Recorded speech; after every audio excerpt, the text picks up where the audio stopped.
T. So,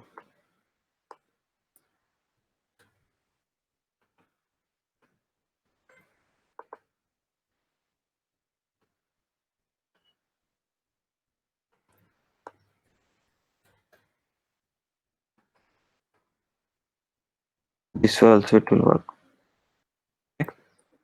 I just passed some parameter to my children, constructor parameter to my children function, and it forwarded to my parent function. So that's it in the classes actually. So you don't have to learn like multiple inheritors, multi-level inheritors, that kind of thing in JavaScript world, because most of the time we don't use classes in many of the frameworks and libraries. So we can make use of function programming approaches, and I will come to that point. So if you saw our definition,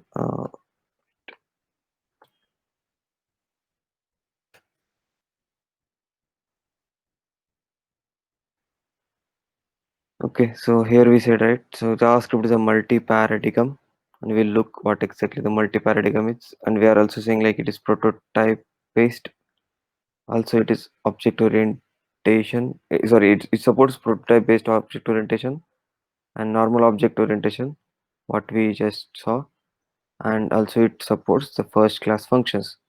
So this comes from the function programming approach. Um, so that's it in classes, but we have an important question to discuss. Let's have a small example.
One more thing here we learn.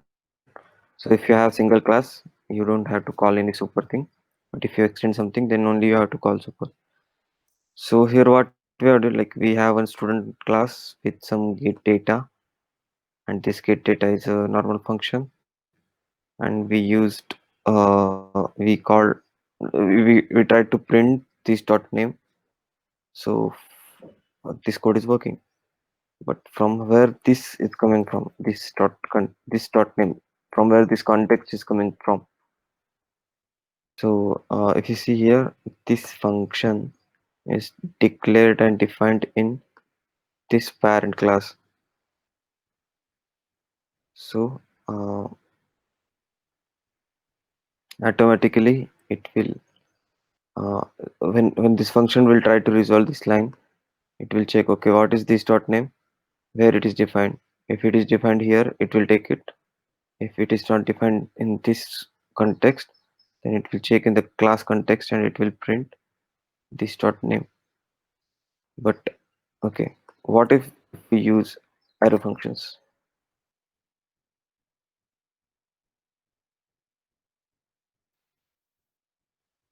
Oh, so still it is working, right? Previously also it was working. You can see name here. Now also it is working. Then what is the use of arrow function then? Now we'll understand that. So what we did is like we have another function called as print data.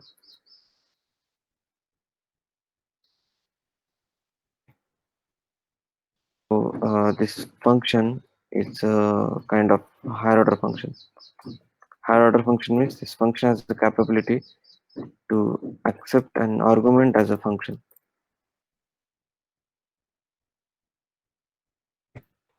And this function will call the function which we passed to it.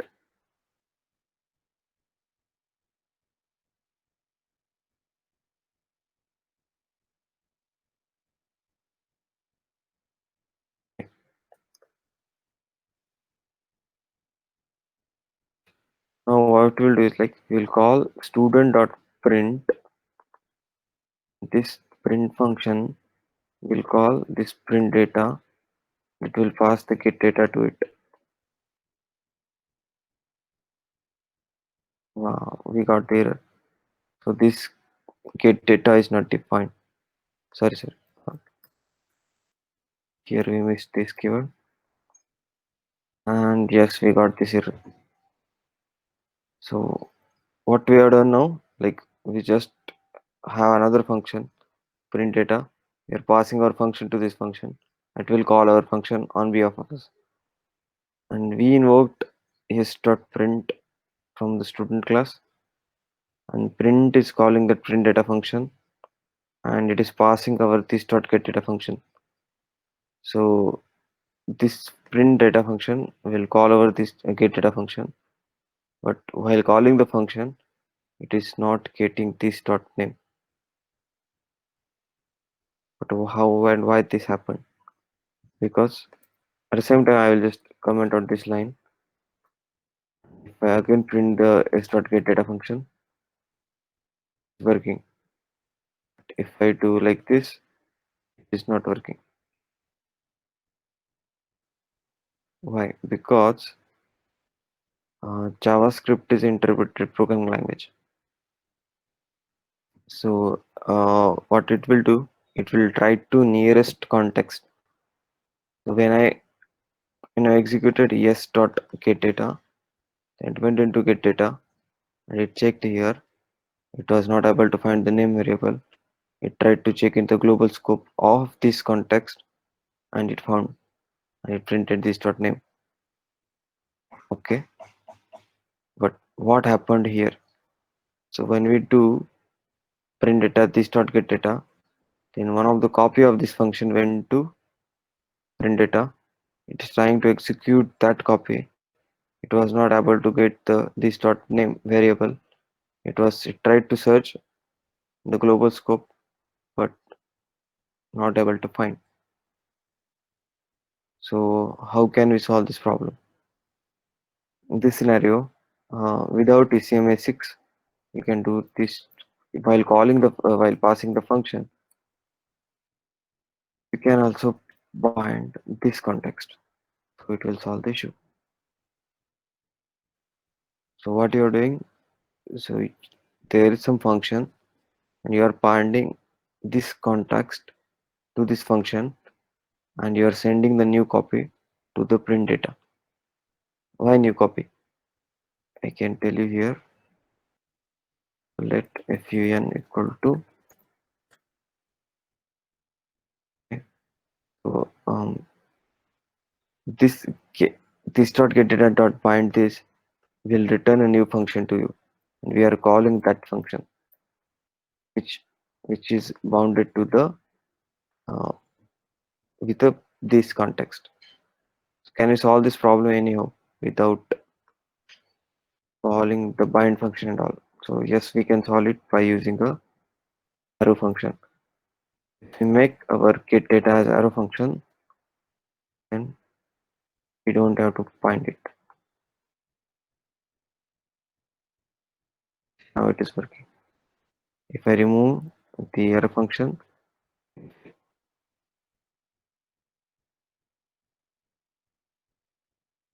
the arrow function back, so that's what the beauty of arrow function is. So it helps you to bind the context. So the context will not get resolved at runtime. Definitely at runtime in both situations will get resolved. But here the context details are like JavaScript will try to check the context in upper scope and upper scope, something like that.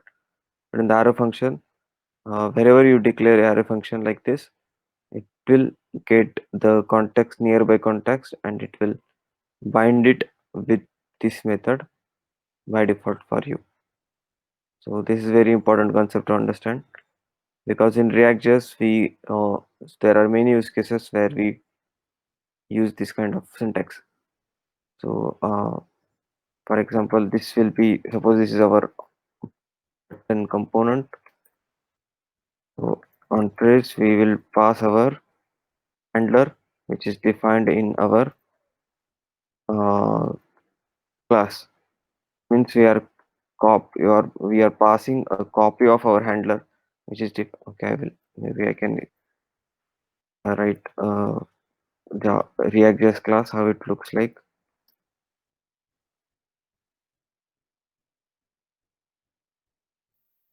So suppose we have something, and here we are rendering our component. We are rendering our component. So we suppose we are passing a data here, which is declared into the component. If this get data is using something from this context, then definitely your code will fail in React.js. So you can convert your get data as a function and it will solve the problem. Or you might have seen in the YouTube videos or tutorials that you have to define a constructor, and in the constructor you can do like this dot get data equal to this dot get data dot find this you can do, or while calling the function you can bind the context. So this will see in detail once again in React.js world.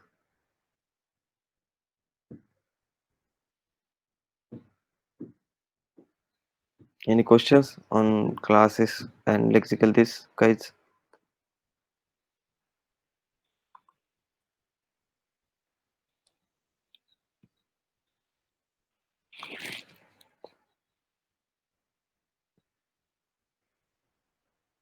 When we use that, what arrow functions? Alina, you can speak up. That's something. Uh, Good morning, sir.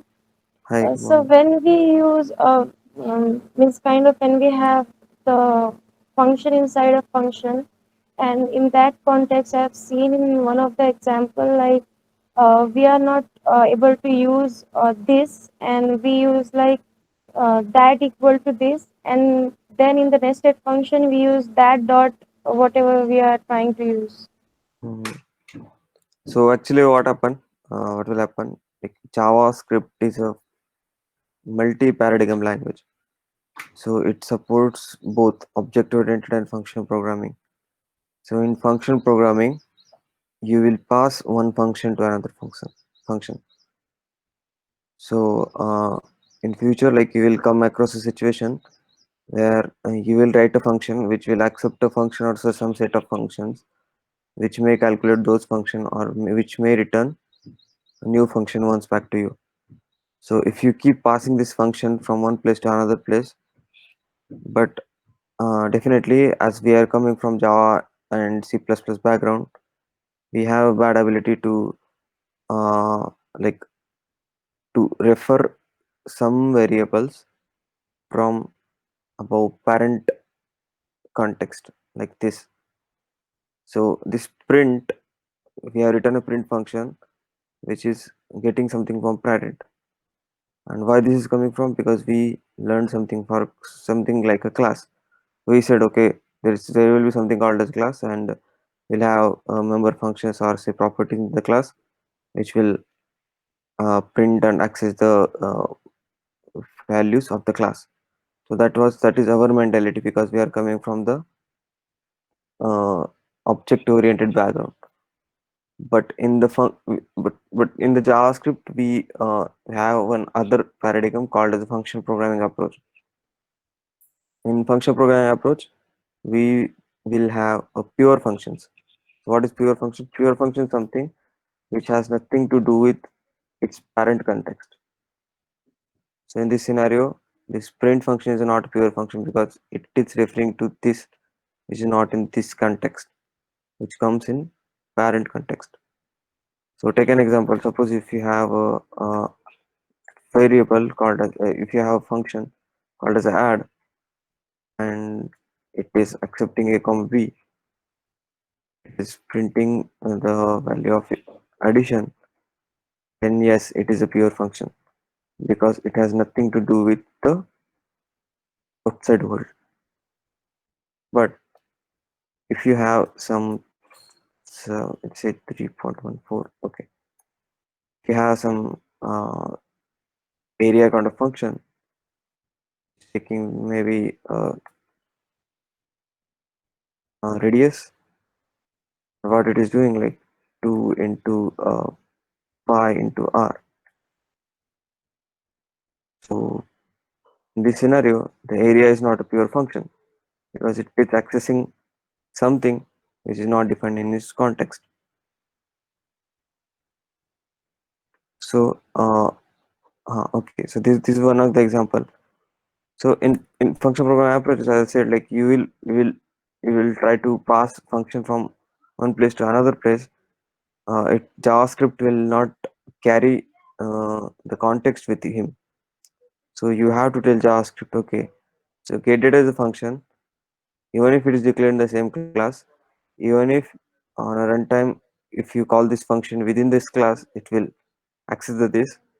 But in React.js or in function program approaches, there will be some scenarios where you are not calling this function here itself, you are passing this function to someone else. This was an example, and this was another example. So in button, you have a button component, and on press what you are doing, you are calling you are passing your function directly. So means like whenever the button is will get clicked, the what to say, the HTML event loop, not event loop, I can say event handlers, the inbuilt Chrome engines V8 event handlers will call this get data function, but they don't have uh, this context with them. So we have to bind it and we have to send it. That's why we are using arrow functions here. And you will get a more clear picture when you try to run similar kind of code.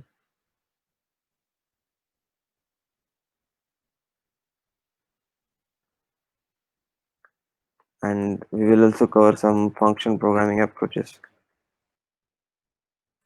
I'll tell, maybe I can tell one example here. Okay. Are you clear, Alina? Okay. Yes, sir. Thank you, sir. Okay. So I clicked here, programming paradigm. You can go down somewhere it is, you know.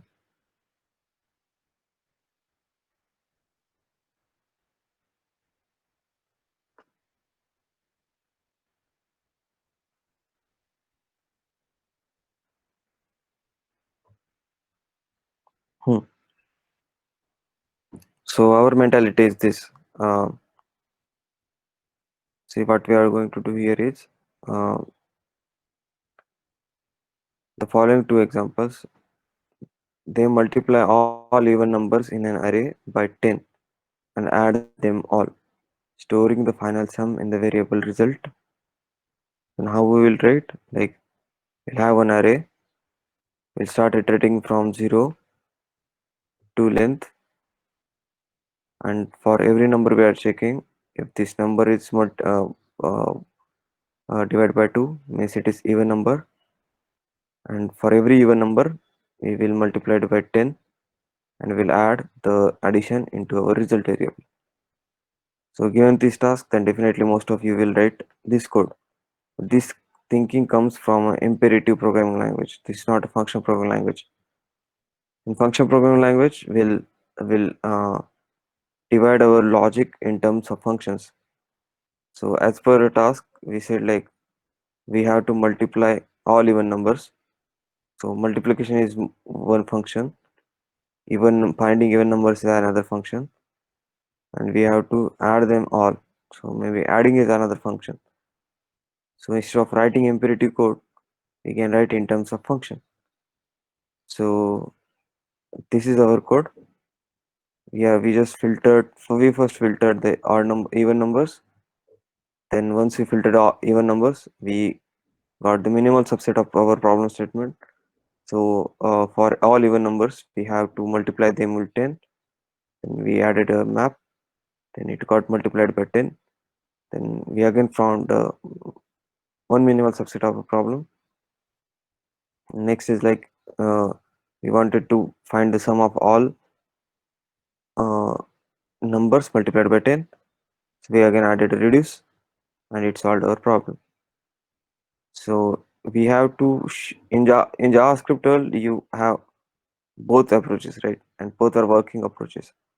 So as you are coming from the background of C, C++, Java language, your mindset will write this code. But you have to improve your mindset and you should go to this mindset because it will take some time to understand this code because you will go through the looping and you will check okay when this loop will end, when this uh, what exactly here is happening, and this is not a like the logic is separated. At this line we are finding even odd, and this line we are calculating that, this part we are calculating the addition, this part we are multiplying. This is not a good idea. So one responsibility, the three, four responsibilities are mixed together to write a simple function. But no, in function programming, we divided everything into small thing, and you can see like here the filter function. It's a pure function. It has nothing to do with its parent's context. It will just take a number, it will just check it, and it will tell you. So we just divided our problem statement into small functions. So every function is a pure function. So for every map, for every element, we just multiplied it with 10. For all the variables, we just tried to reduce it to calculate the addition. So you can learn more about functional programming. These are the two, three blocks I will share. Some functional JavaScript. Yes. So you can search like this, some FP JavaScript, and it will like this function programming concept is very big. It will not take 1 or 2 days. It will take. It's a practice actually. So you have to develop your mindset. So these are some things. It will take maybe 1 or 2 months, maybe you can say. And these are the famous libraries which you can make use of. Like Ramda is there. This fault tail is also there. Like, and you can use mm, Lodash.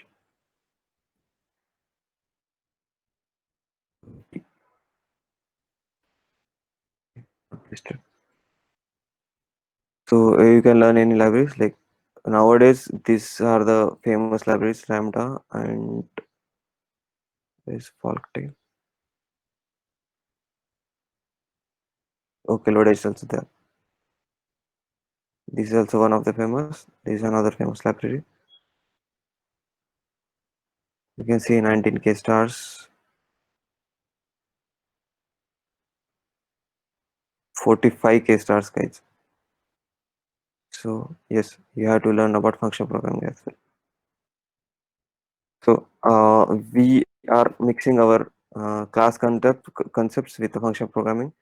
That's why that context will come in between for you. But don't worry, we have arrow functions. If you don't know where to use arrow functions, where to use normal functions, use arrow functions everywhere. Nothing will happen.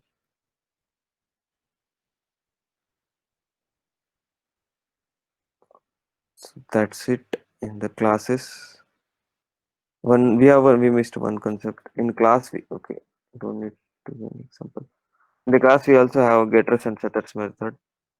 So we can have like something like this. So followed by get keyword and set keyword. So if you write like set width and get width, so you can directly access like this.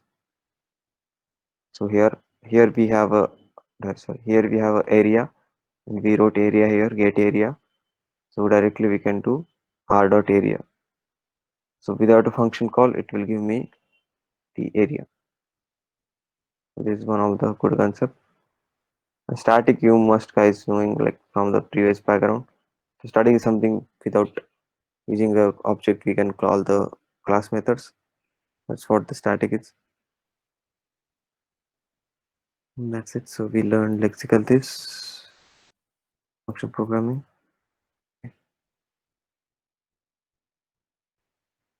So if you want more details about function programming, you can ping me. I will tell you. Um, you can skip these topics, symbol and iterator generators. This will learn when we learn Saga in Redux. There we can learn the generators and iterators. These are the very easy concept, map and set. Like these are the one of two data structures supported by JavaScript inbuilt data structures. So you can create a new set like this, and you can keep adding any kind of values to it. And but as a property called as set, it comes from math set, and it will just store the unique values. And even after you add hello two times, it will just store the two copies of array, two copies of hello.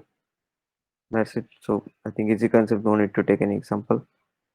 So similarly, you have a map data structure. So if you want to have a key value pair, then you can use the map data structure. So here we declared one map called as em, and we are doing like em dot set hello.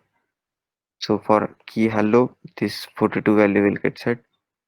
So map data structure is like a just a, like a data a JSON data structure which we have built. So this is same like a map with some different advantages.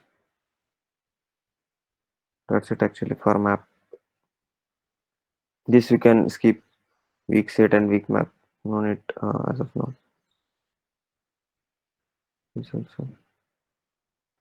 So these are the basic functions. Actually, you can go through it. Like some built-in methods are there to repeat the string, to find the like to search a string into the string, to check like if whether the string ends with uh, some particular string, or it starts with some particular string.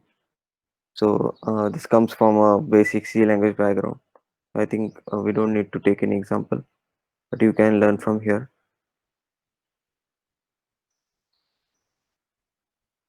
So we can directly go to the main topic, two main topics of today.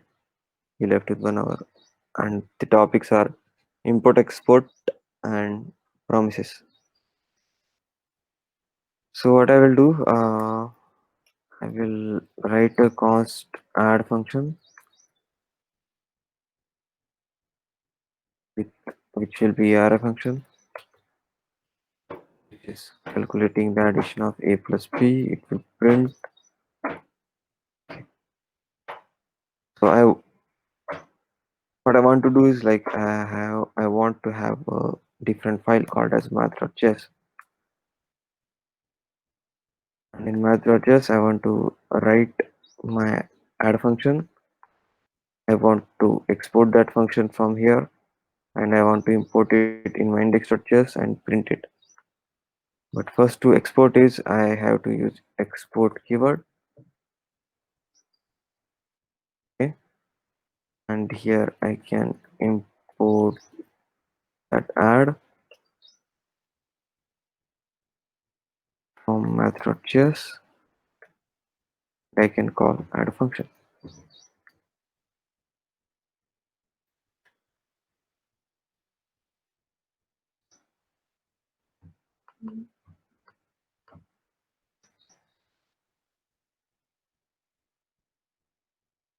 Now, cannot use import statement outside of model.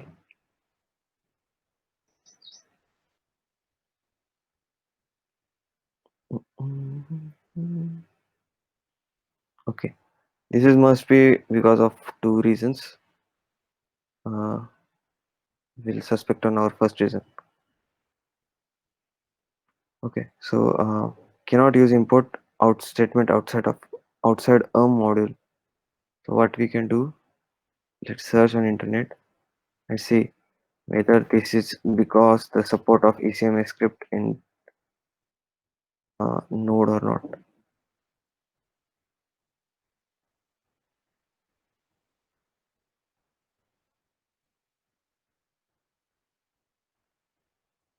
Yes, so this is because we are using import export keywords, and these keywords are supported in the ECMS 6, and Node.js don't have that much support. Then we need some way to make import and export keyword support uh, in our project. Similarly, what I will do, uh, I will try to run my math.js. Yes, we also got another error. So in math.js also we have unexpected token export because it is not supporting the CMA6 code. So that's where the Babel comes into picture. So as of now, many times, like many kind of syntax we have written in CMA6, but it was working in Node.js. But suddenly we tried to learn our import export statement and it is not working because as of now the entire specification is not supported by Node.js. So we need something to solve this issue. That's why I have given this repository to you guys.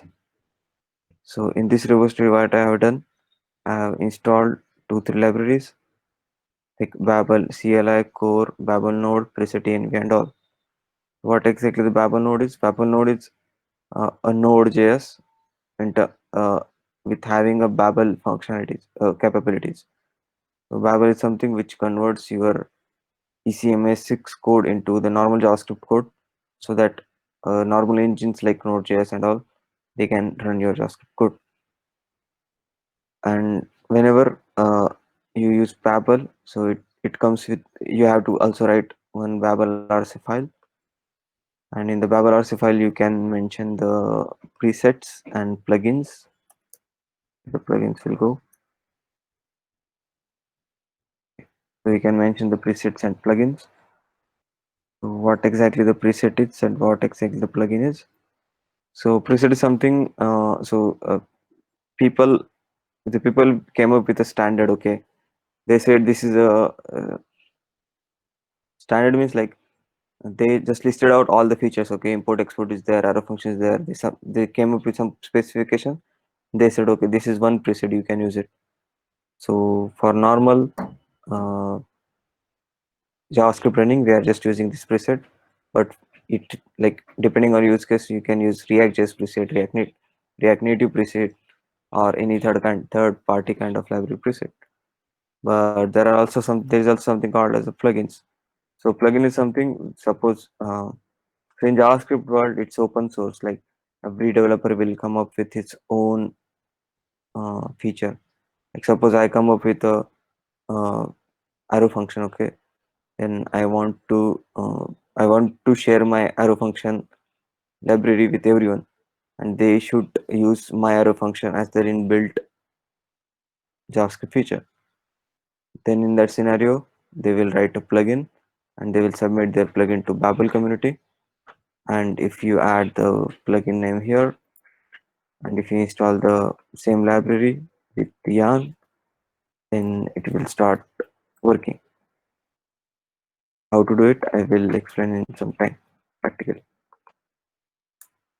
So as of now, you can understand. Maybe as I shared you status, as I already shared you this repository, you can go through these files and you can try. You can also try to learn about presets, plugins, and many other things.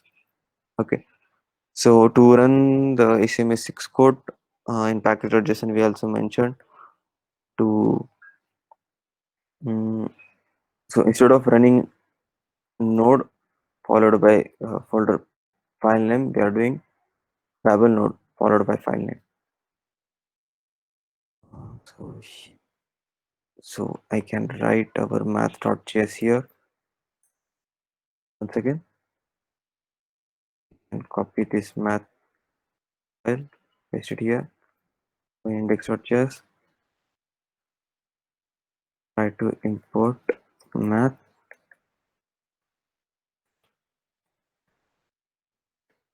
from, sorry, try to import add from math.js.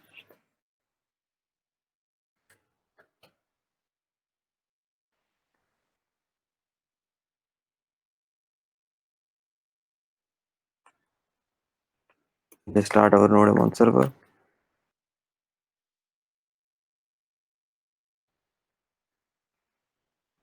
Oh, cannot find the more math. Okay,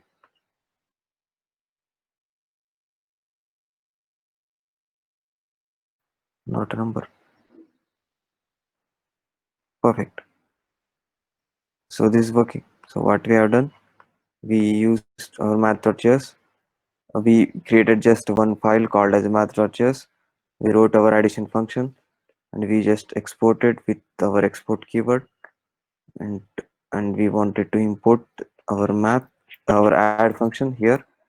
We used import keyword. We used add, and we are passing add function with the two parameters. And yes, it is working.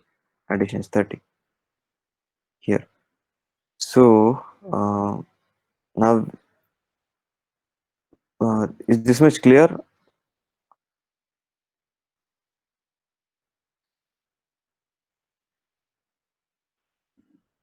guys? This much is clear or not?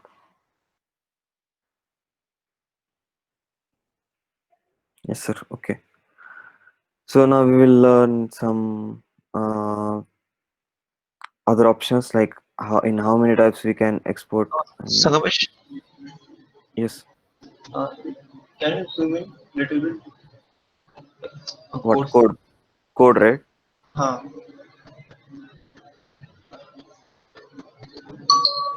Fine. It's I mean more, I think. Perfect. Okay. So hmm. So now we'll look into the various approaches. Wait, I think I can.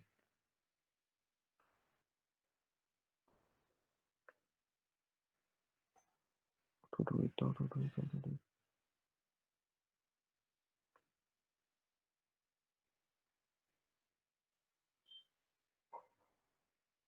Not sure.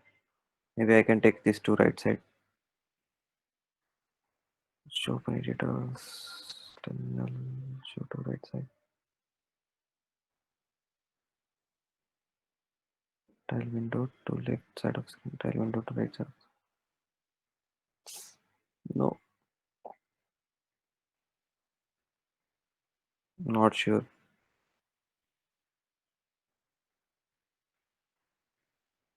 Okay, I think this will be helpful for you. So code will be here. Output will be here. Okay.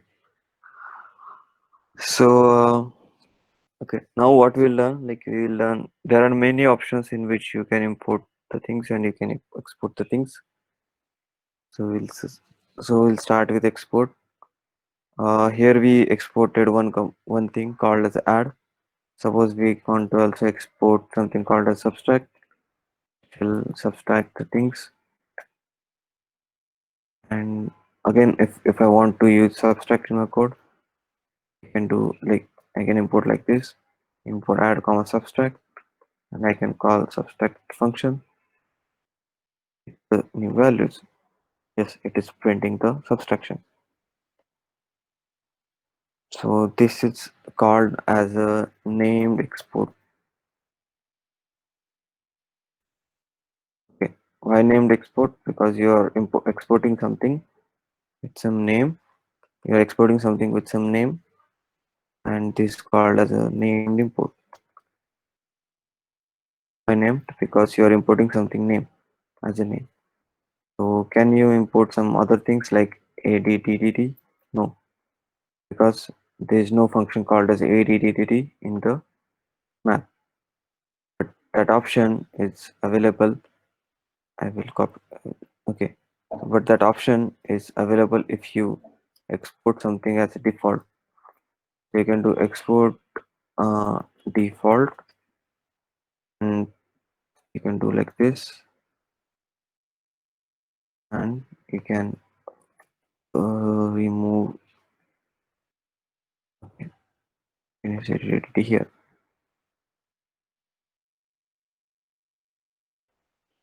Oh, it failed. Okay, we have not saved this file.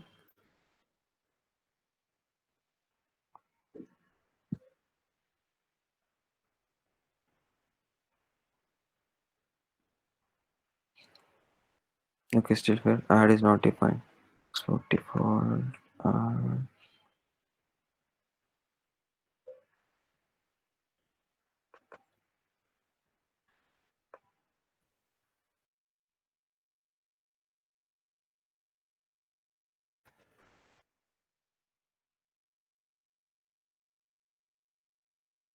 okay. So what we have done here, we just declared our simple function, defined our simple function called as add, and we are exporting that as a default.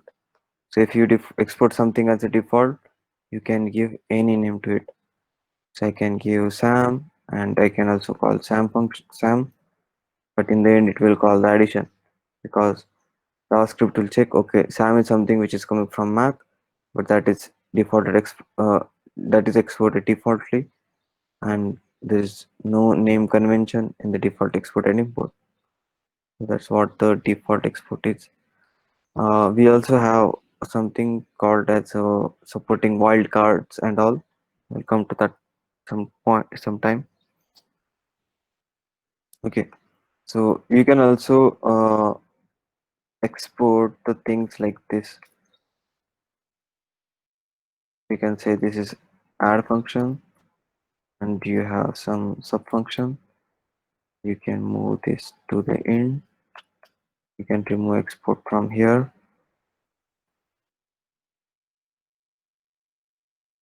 Yes, okay. So here you can go and you can move this up. So this will become your math. You can do math.add and math.subtract.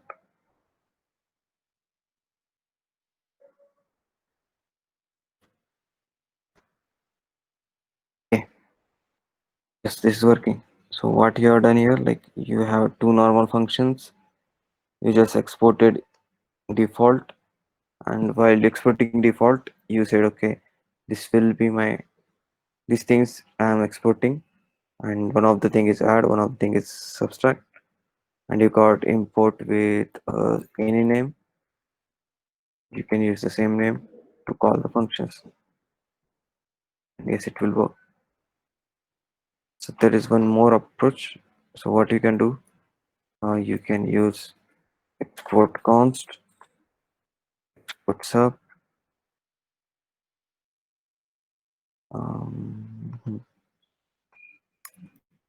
and here you can write import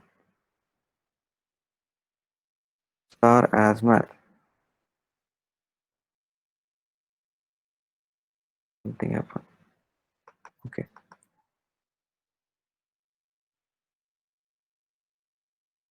Yes, this is also working. So this is called as a wildcard import. So you have add and you have sub. So but these are the name exports.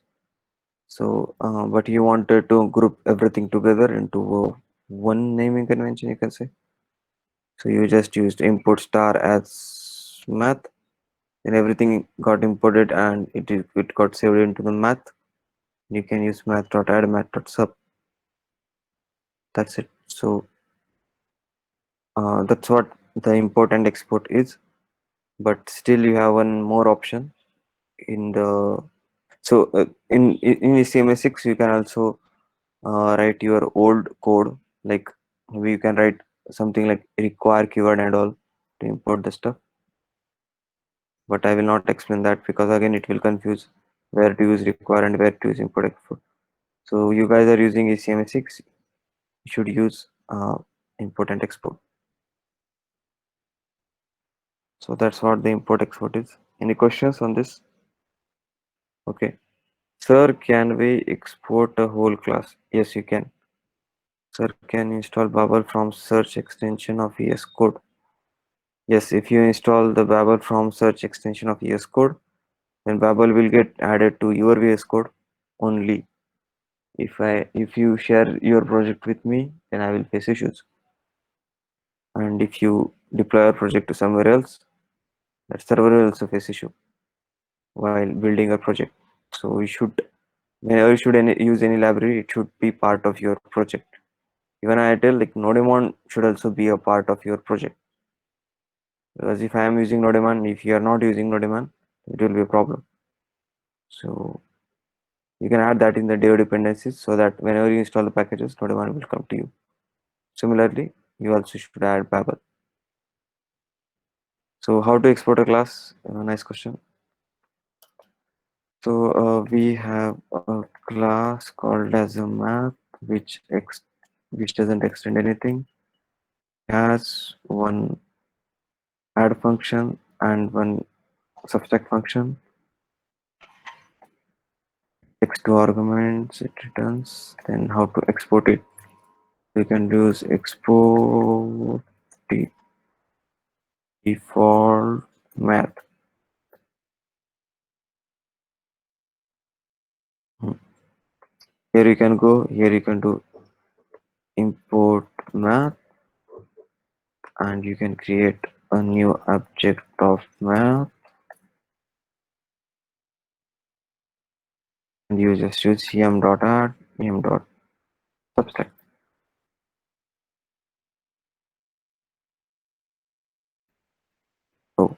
Oh, wait. Wow, huh. This is an interesting issue. Wait, I will come to this. I will come to this issue. Let's solve the core question first.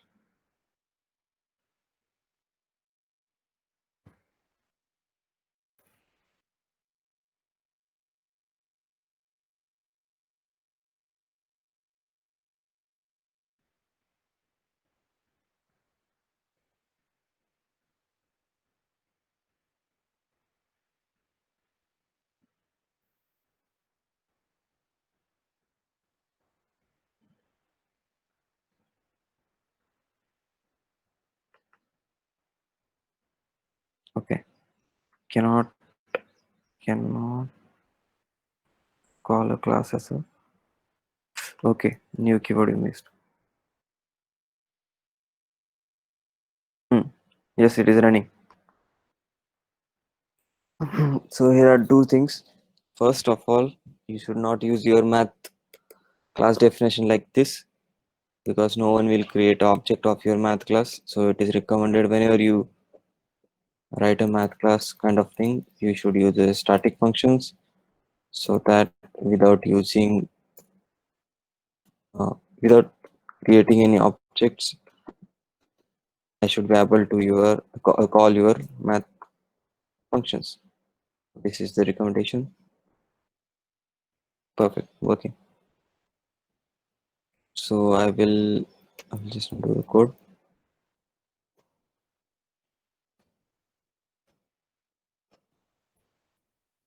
Have you guys seen we faced one issue with this? Wow. So it's saying like, see what exactly the error is saying. Super support for experimental syntax class properties isn't currently enabled. So what it is saying, the Babel the Babel preset what we used in the Babel RC file, this one, this preset, doesn't support the feature of having arrow functions inside a class. So that's why this was failing.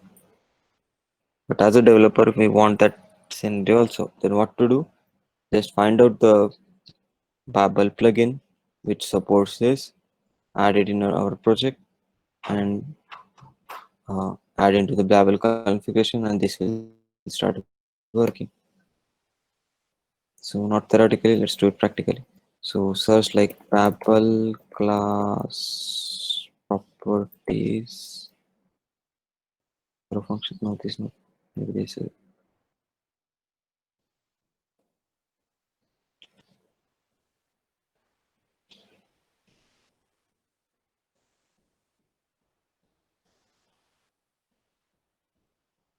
Yes, I think this is the one. Okay.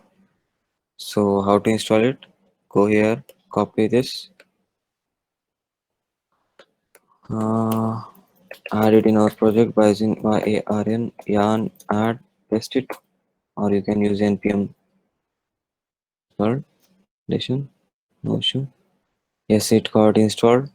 How to use it? Go into plugins, add this class properties. Okay, I went into my Babel RC file. Yes,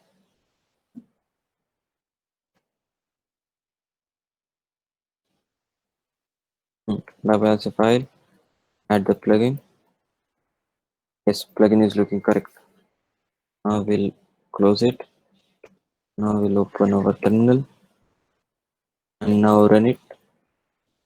It should work because we added our plugin. Perfect. So that's what the Babel is.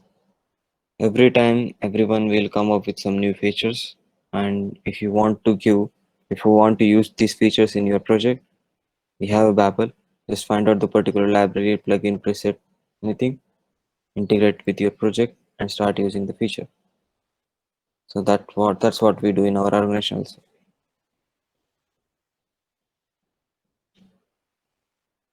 Okay. Any other question, guys? In import export?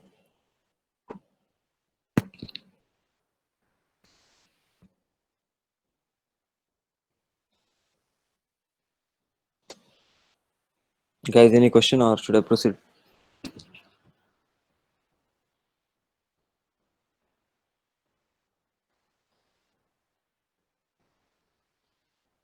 Importing object only means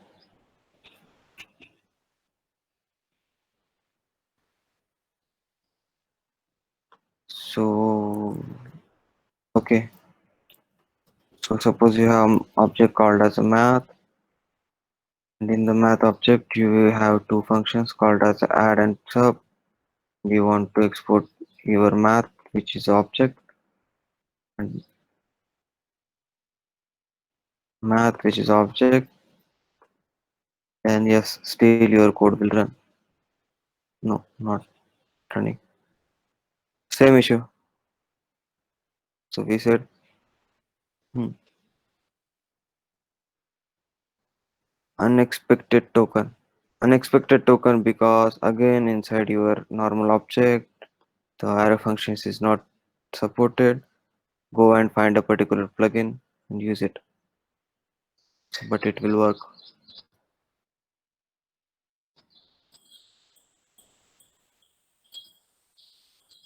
Import object of certain class. Okay, so you mean you have one class and you want to,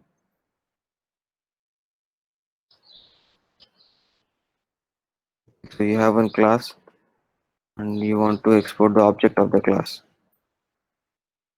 like this.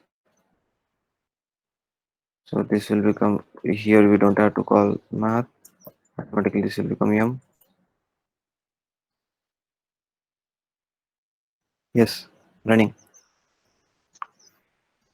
So yes, you can do, you can create one object and you can, it will call this.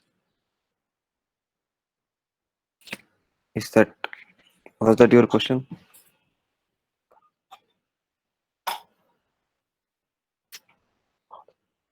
Huh. So, okay, it's got it. So, okay, okay. Huh. One more question I have. So if you import this math.js, uh, you declared your math.js once, and you are exporting a new object of math.js. But if you import this math.js in 100 times, then it will not create 100 variables. It will just create a single variable. That's what happens in the import export in JavaScript. Not sure about other language. So whenever you write a package, whenever you import a package first time in another package, not then onwards, the cached copy of that imported library will used. So even if you import it multiple times, then still it will be a same object.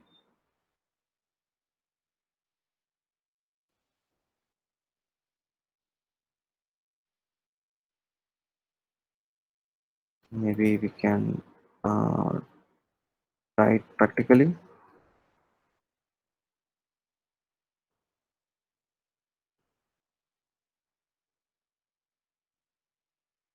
Hmm. So let's try m dot name, no, m dot py equal to 3.14, and m2 dot py we will print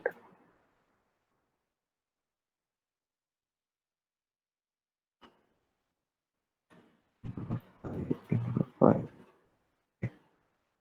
So what exactly the syntax is? So these are the nothing but a getter setters what I told you to fit. So whenever we get py, we can return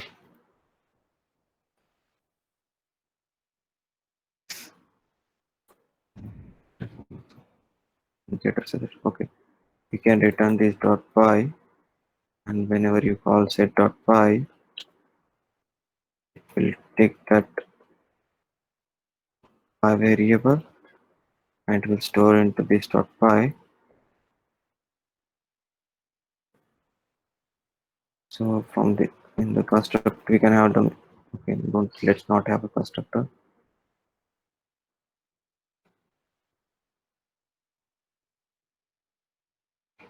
Filled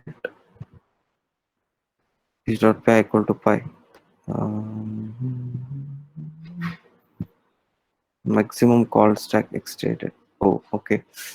Wrong mistake. Small mistake I have done.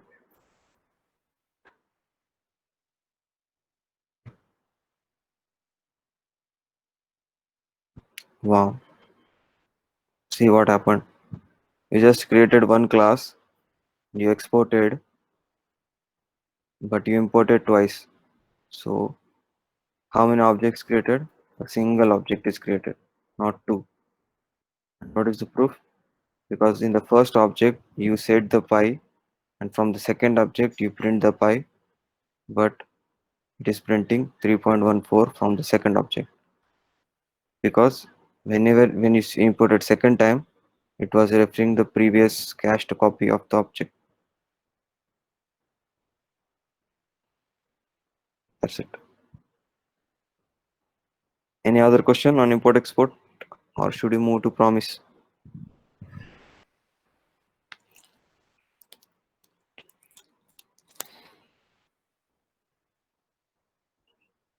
Guys,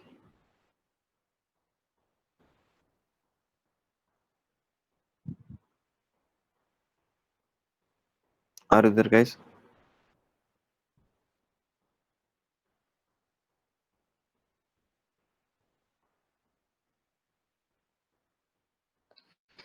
Next topic. Sir, we can export files from other directory. Import files from other directory means the file which is not declared in the same directory. Yes, you can do it. Okay, two topics I missed, I think. So for having a good folder structure, what you guys have done is like you created something called as util folder, and in util folders you are putting your mat.js file, and okay, something like this. Hmm. So uh, you want to import this math which is defined in utils, Yes, you can do it.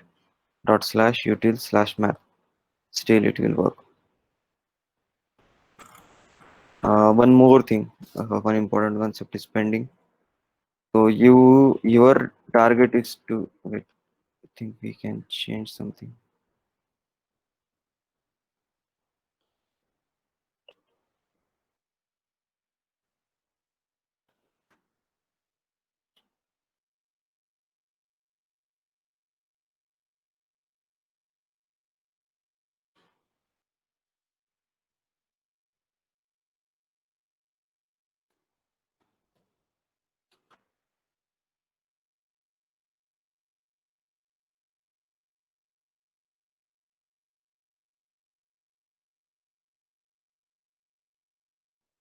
One more concept we'll learn.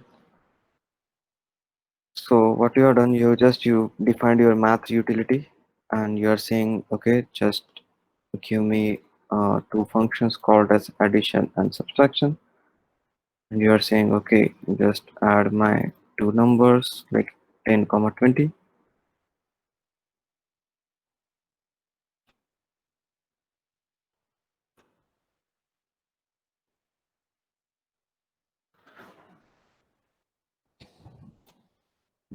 So let's check if this code is working. Yes, it is running. So what you want to do is like you have created your math.js with two functions, add and math. But suppose you have a responsibility to write all the math functions, then this file will go bigger and bigger. So what you decided is you decided to create a sub file called as add.js, and you also decided to have a sub file called as sub.js. And in add.js you moved your add, and in sub.js you moved your sub.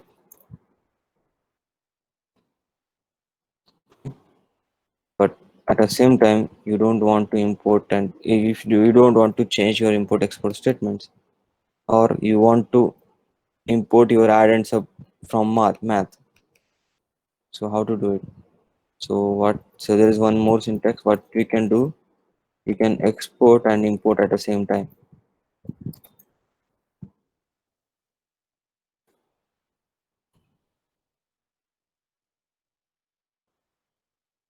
So this is also working code. 30, we got the response. So what you have done, we just divided our add logic into add.js, this substop.js, these two are different files, and we in math.js we are exporting the add, and also at the same time we are not writing the definition of add, we are importing from the add.js file. So this is called as on the fly input export. So you can do it. So these concepts will be helpful when you start writing your project. You will divide your code across the files. You can bunch them together. You can export from a single file so that you can easily import from a single file. That's it. You can move. Okay. Sony, was that your question? Okay. Okay. Next. So we covered import export and everything is done. Now the most important concept is event loop and promises. Before going to promise, I want you to understand why we are using promise. So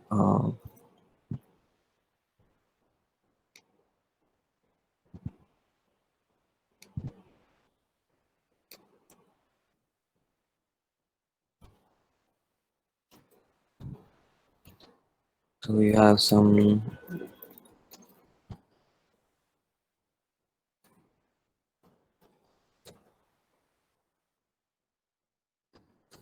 yeah, we can set up showing running only. Why?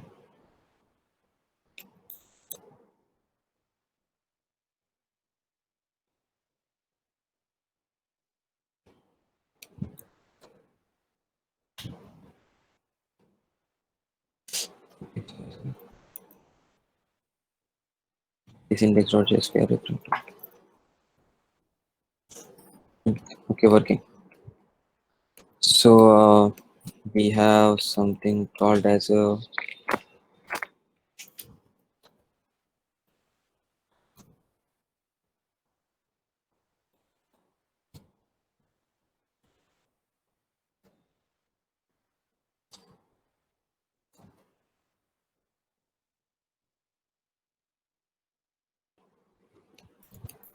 okay. What exactly is happening? Same thing again.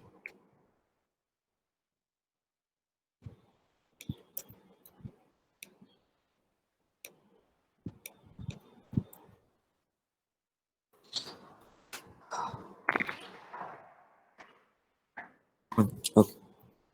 So what is working? So what we want to do is we have one set timeout.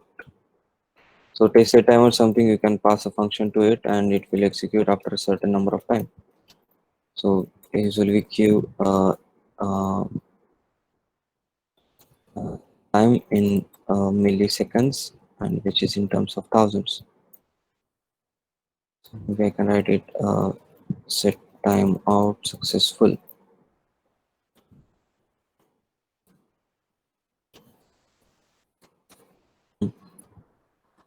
So you can pass a first argument is a function, as a function we passed, and second argument is say okay, just wait for 1 second and now see what will happen.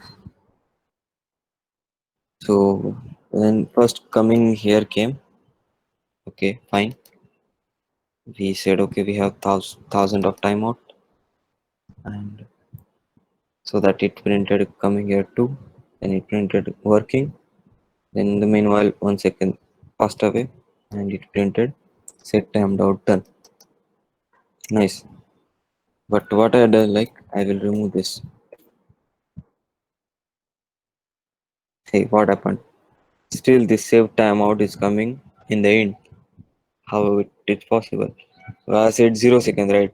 So it should come. So first this statement should come, then this should come because I'm not waiting for anything. I'm just saying like after 0 seconds execute it. So immediately it should execute, then this should execute. But no, it is coming in the end. So this is happening because of the event loop. So event is nothing but a kind of uh, queue of the tasks. So when the program started, it printed console.log. When it found the set timeout function, it just moved this copy of function to the stack, saying that after some milliseconds, it has to execute that function. So event loop works on kind of, maybe you can say it also works on polling, not only one algorithm. So every now and then it will keep polling, if asking the question if 1,000 seconds are completed or not. Once this 1,000 seconds are completed, this 1,000 I'm referring to. Then it will move this. Once the 1,000 seconds are completed, it will just move this to another queue called as ready to execute, and that's it. So when the current stack will, so we can think, okay, there are three stacks as of now. So this will be our current stack of execution. This will be ready to execute, and this will be the pending things. So in the current stack, it first execute the console.log function, and it encountered, okay, after console.log, we have set timeout.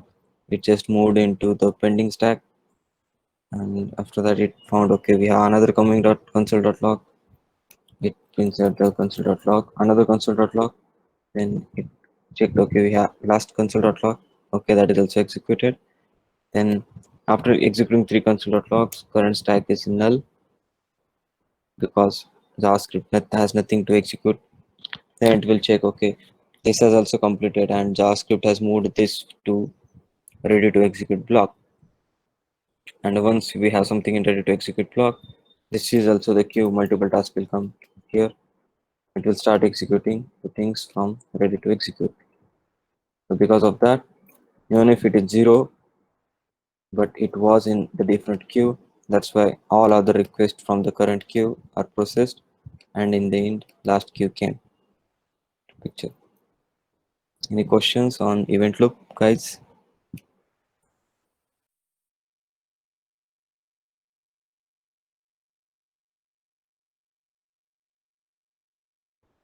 Guys, any questions from event loop?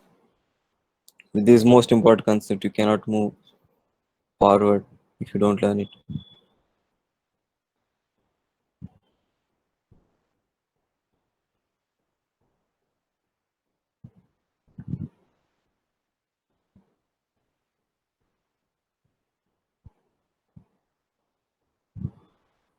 Guys,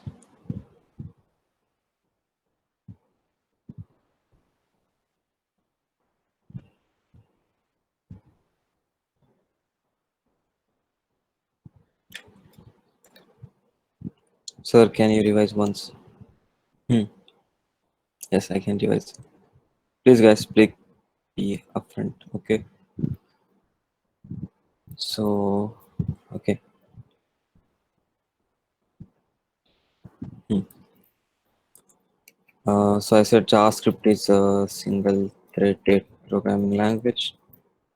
So it means it has just one thread which is running the tasks, and it has nothing. But a single-threaded programming language is of no use because we have multiple tasks to accomplish in every small task. So they have a concept called as event loop.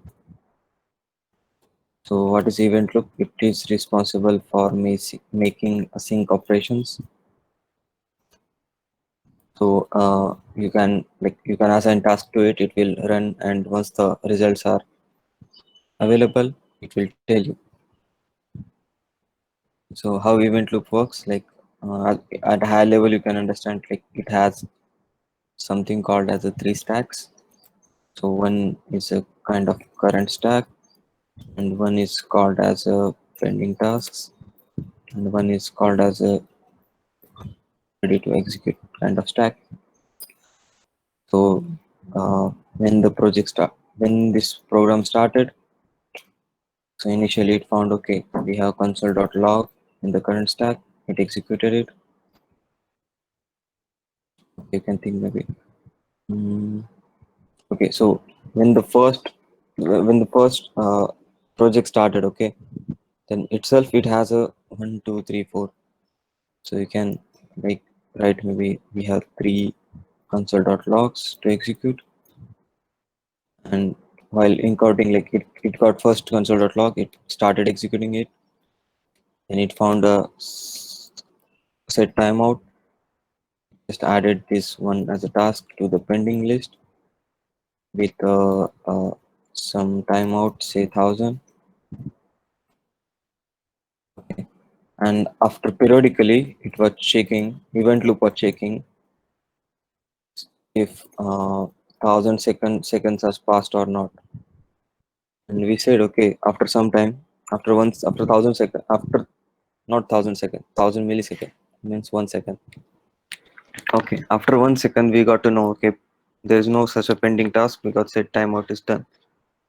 Then it moved this to the ready to execute task, and once once we execute all the function, all the console.logs, this will become empty, and automatically this will go to the current stack, and it will run this callback. That's how what the event loop is.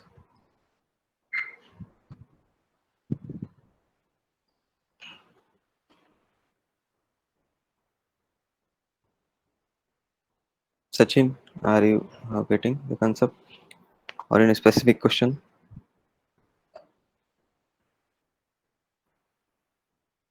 Yes, I understood. Okay. So, what are the ways to add to call some async functionality and to give all that responsibility to our event loop? So we found one way which is called a set time mode. For set timer we can give some second and it will execute after that time. So we have similar kind of tasks like set interval and all. This comes from vanilla JavaScript. You can check it out. But this works in terms of seconds. But we don't want that. We want it like based on our functionality. So suppose we are making API call to the server and we don't know how much time it will take. In that scenario, definitely we can not use set timer. But in that scenario, we are clear with like we are calling API and we have to wait till result.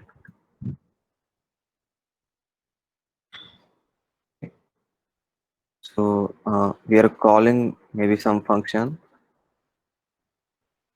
We have to wait till it's resolved. These two lines are same. These two things are same. We're calling something, waiting for result. It means in programmatically we are calling some function and we have to wait till it gets resolved. So that's where the promise comes into picture. So the syntax is like use new keyword, use promise promise as a keyword, takes a two function. So one is called as resolve, one is called as reject, and do some operation there. Console.log, say I am done, okay, and say okay, I am got resolved. That's it.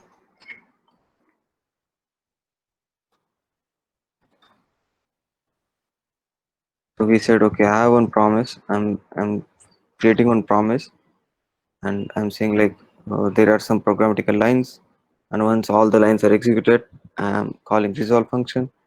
Whenever I call resolve, then it will go to the event loop and it will say to its caller function that this function is getting resolved.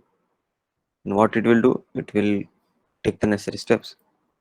So how to call this promise? We can use like my task dot my task. We can call this as a function dot then catch finally.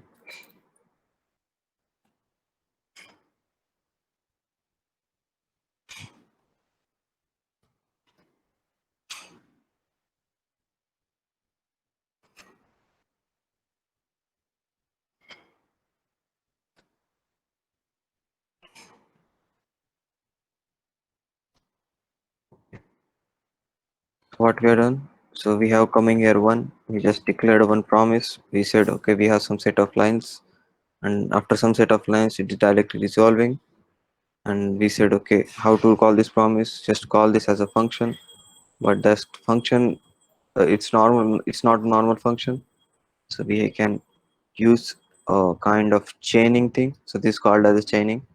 So you called one function, used your dot symbol, and used then, and then you pass your callback function what you want to get called by your event loop when the task get executed.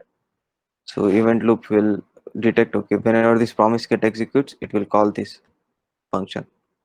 But if your promise gets rejected, maybe if there are some issues and all, it will come in catch block, and in both the cases, it will come in the final block. So I have one console.log saying okay finally we'll execute it and let's check the response. Okay, so there are some errors. My task is not a function. Okay,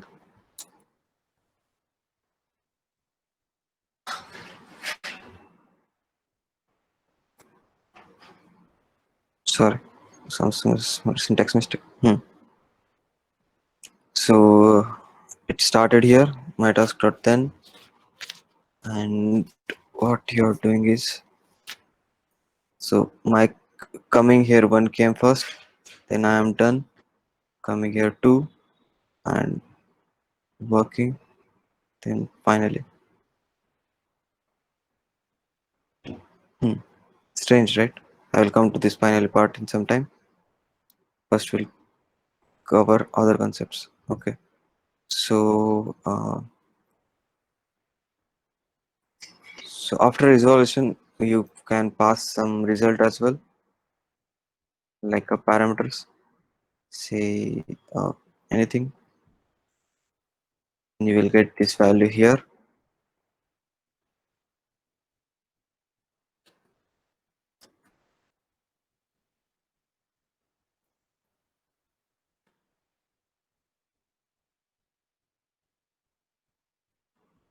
Okay, you can see.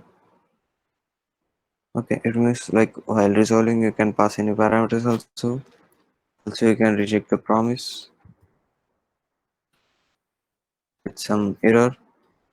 So that error may be a kind of string.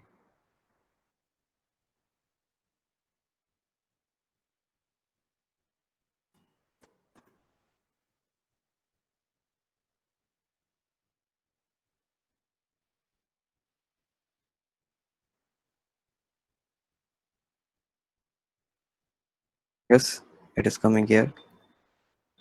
So you can either resolve your promise or you can either reject your promise. Uh, like this.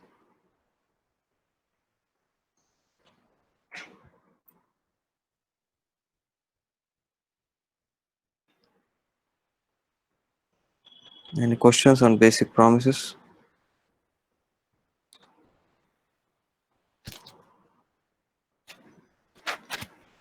Hi guys, any questions on basic promise?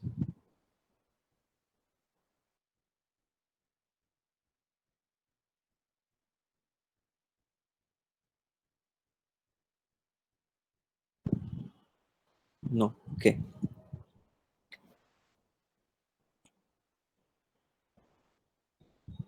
Okay. So why this finally coming in the end? I am also not sure about it. I will check and tell on group after some time. So it should come after the value.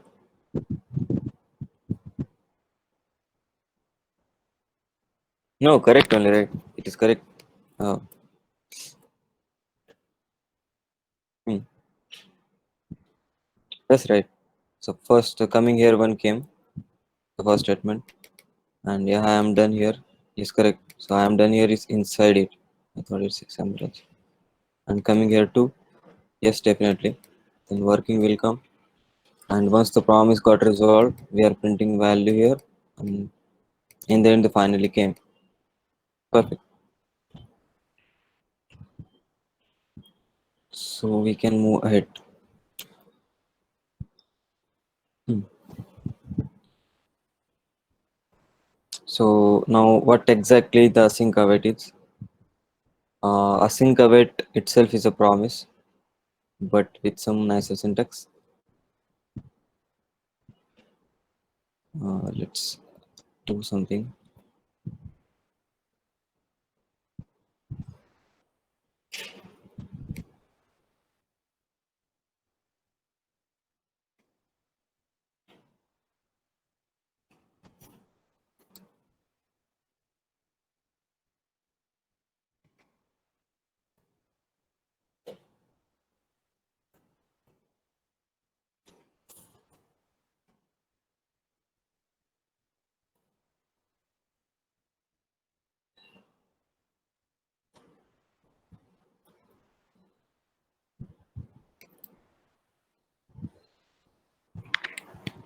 Okay.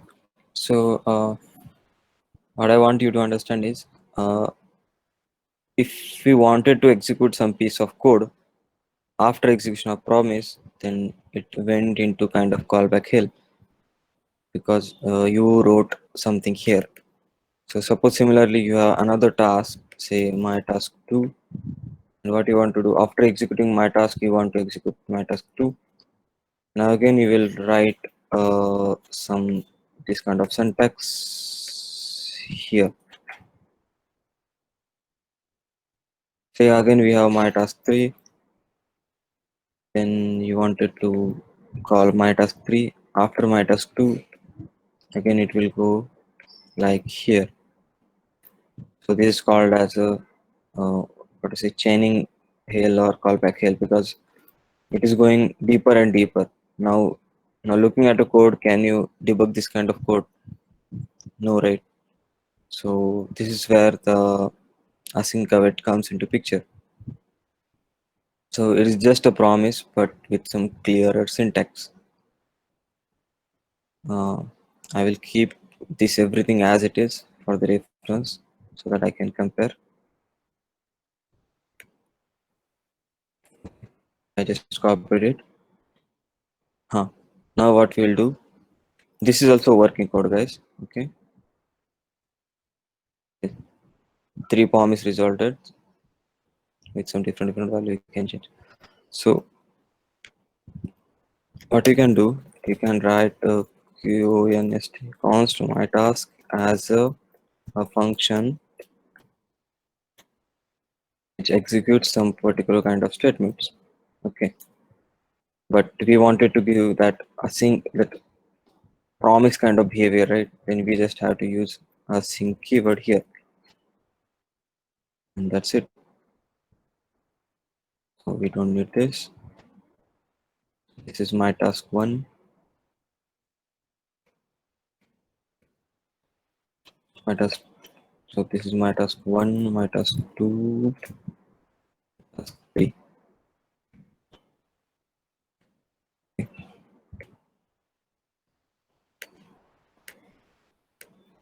I can also remove this. I can say this is my task. This is one, this is two, this is three. Okay, and I wanted to call my task one, two, three in a sequence. Then I can take a dummy function. Say my task caller equal to. So this itself will be a sync function, and we will use just await keyword with the function name. So become iter 2, 3, and every task is returning something. Say it is returned resolve my task one.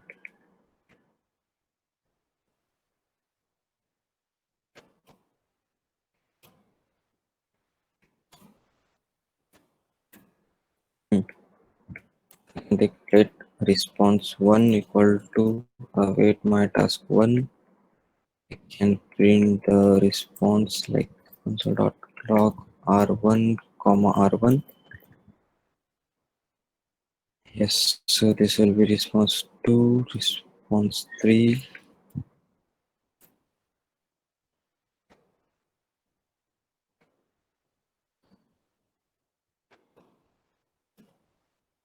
So we will response 2, response 3. Okay, just add some new lines to look it better. And we are printing R3 here, R2 here, and just delete all the entire code and run it and check it if it is working. Okay, we missed to call this function.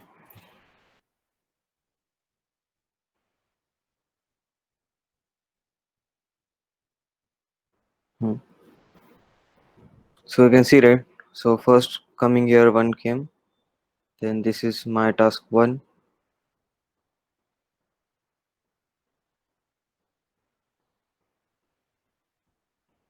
So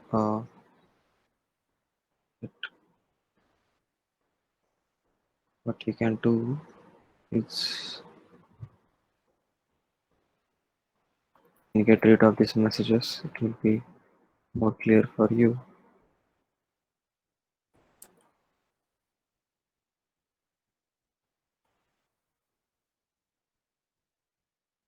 Focus on results. Okay, first R1 resolved, then R2 resolved, then R3 resolved. How? Because these three are also the promises, async functions. We are just calling it with await keyword. And I will control Z. Now save. See, first task 1 got called. This is my task 1, then R1 resolved, and this is my task 2, R2 resolved, and this is my task 3, and R3 resolved, because 3 promises are got resolved. So that's what the async await is.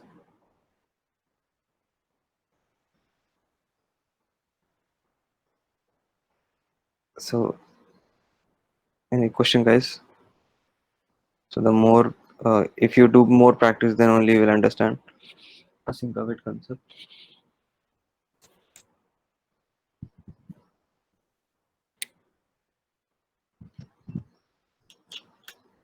Any question, guys?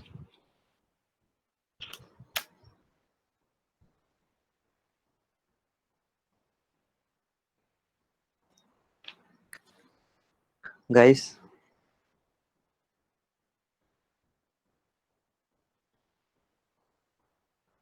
no. Okay. Anything to repeat? Anything to any questions?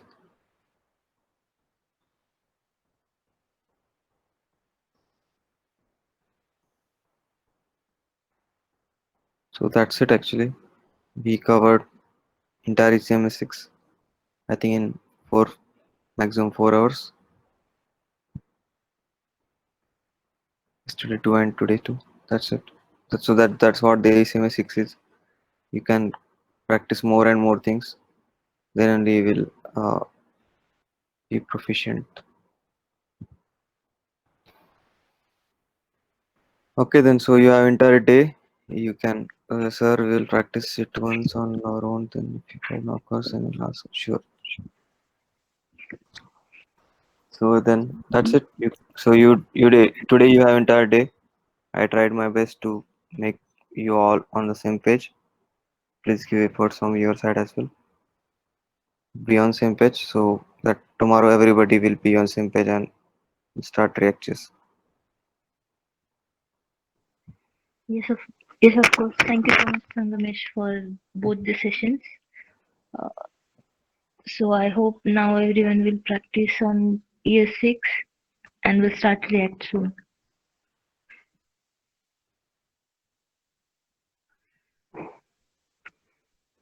Shall we end here, or anyone have questions? Shall I say something, sir? Yes, yes. Uh, actually, I was joining the session from first day. Then started my working from second day because I didn't understand what's going on first day, and all the students are giving the reply fastly, and all the students are solving the coding problems also. But that stage I didn't go through the basics also, so that's why I didn't understand at that stage. Then I give the whole day to for the basics, and I completed my all the tutorials of year 6 and JavaScripts also. Then sir, I cleared my all basics, and I practiced that who students are uh, solve their coding problems which you have asking in the session. Then I practice on that coding question, sir. Then I cleared these all things. Then on now I comfort with you guys. Then I wanted to say that uh, to yesterday's session I'm missing, so that's why I cleared all the concepts, but something which I didn't clear yesterday, so that's why I didn't understand some topics, sir. So can you share this video? I say to some seniors of my, uh, but Yes, we will share it soon. Actually, it's a very big file, large file, so we'll upload it and share it soon. yes, sir. And thank you to Sangmesh, sir. He helps a lot for me, sir, and all guys also. And he cleared most of my concepts, the, and Shivanidhi also helps me. And I follow all the tutorials, and I understand today's topic very well, sir. Thank you so much, sir. Okay. Sir, I appreciate Vinita. So thank you for being a part of this collaborative learning. Yes, So sir. guys, please help Vinita and also get help from Vinita for collaborative learning. So together we can go far, guys. So I am like having a vision like maybe after 15 days we will have a team of 100 with full knowledge of ECMA6, JavaScript, and React.js, so that we can make a lot of projects in coming year with hackathons and all. So a lot of opportunities are there, guys. You just need to build up yourself. So there are some guys from second year, so they have a lot of exposure in future as well. So just be serious about your life and uh, do something. Yes. Okay. And if Yeah, you so the face any goal, issues, you can approach me throughout the day because I don't want you to lag again because we are already I think fifth day of our training. So please, if even if you are lagging, then please connect us. You can contact me, Shivani, Pratiksha, Jay, Shamkar, Nikhil, anyone, Bisin sir. Okay, that's yes, it. of course. So the goal is to form a team of 100 React JS front-end developers, right? So Yes. uh, all the resources are available to you guys. Just be a bit more hardworking. Show your responses. That's it. And if you have got any questions or something, you can keep posting them on the WhatsApp group. Everybody will be answering it. So it will be a more interactive session there also. Don't think like Don't you think are like lacking, so how I post so behind questions and all. Just go ahead and post your questions. Doesn't matter how basic the doubts or things are. How Just the go doubts are. ahead and keep asking. Yeah, that's correct. So now anyone have any doubts, or should we stop here?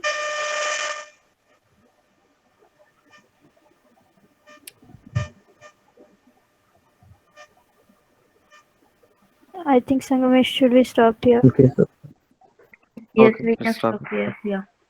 Mm, Bye. Have a nice day. Bye. Yeah. okay. Good day, all. Bye. Yes, bye.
Bye.